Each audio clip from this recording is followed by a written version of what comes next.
তো নমস্কাৰ বন্ধুসকল, কি খবৰ আপোনালোকৰ? আশা কৰোঁ সকলোৱে ভালে আছে। আজি আমি উপস্থিত আছোঁ ধুবুৰী জিলাৰ জিমকাটা গাঁও। এখন বিৰাট ধুনীয়া সত্ৰ আছে। আপোনালোকক আমি এই সত্ৰখন দেখাবলৈ লৈ যাম, গতিকে আপোনালোকে আমাৰ গোটেই ভিডিঅ'টো চাবলৈ একদমেই নাপাহৰিব। আৰু মোৰ লগত আছে হৃদয়ানন্দ, গতিকে সি আকৌ মই ধুবুৰীলৈ লৈ আহিছোঁ। এতিয়া আমি যাই থাকোঁ বলক।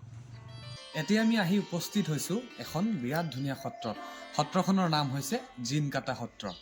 এই সত্ৰখন অসমৰ বহুত মানুহে নাজানে, আমিও গম পোৱা নাছিলোঁ। যেতিয়া আমি ইয়াত আহি দেখিলোঁ, আমি নিজে আচৰিত হৈছোঁ যে ধুবুৰী জিলাতো ইমান ধুনীয়া, ইমান ডাঙৰ এখন সত্ৰ আছে। ইয়াত বিভিন্ন সত্ৰ আছে, তাৰ মাজৰ এখন সত্ৰ হ'ল এয়া জিমকাটা সত্ৰ। আচলতে সত্ৰ বুলি ক'লে বহুত ডাঙৰ ডাঙৰ সত্ৰৰ নাম আমি শুনিছোঁ। সেই সত্ৰবিলাকৰ তুলনাত এইখন সত্ৰ মানুহৰ দৃষ্টিত নাই। এইখন জিমকাটা সত্ৰ।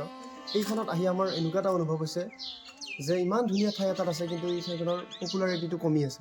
আচলতে সঁচাই এনেকুৱা ঠাইবিলাকত আহিলে আমাৰ মনটো কিবা এটা বেলেগেই ভাল লাগে। ইমান ধুনীয়া সৃষ্টি তেখেতৰ, ইমান ধুনীয়া ধুনীয়া সত্ৰৰ সৃষ্টি। এই সত্ৰখন, আৰু এটা আপোনালোকক বিশেষ কথা কওঁ, এই সত্ৰখন এতিয়া চোৱা চিতা কৰি আছে শংকৰদেৱে যে লগত লৈ আহিছিল একুৰি ভকত, সেই একুৰি ভকতৰ বংশধৰেই এই সত্ৰখন চোৱা চিতা কৰে। আচলতে মোৰ ভাল লগা কথা এইটোৱেই যে ধুবুৰীৰ নিচিনা এটা অঞ্চলতো এটা সত্ৰৰ সংস্কৃতিয়ে গঢ় লৈছে।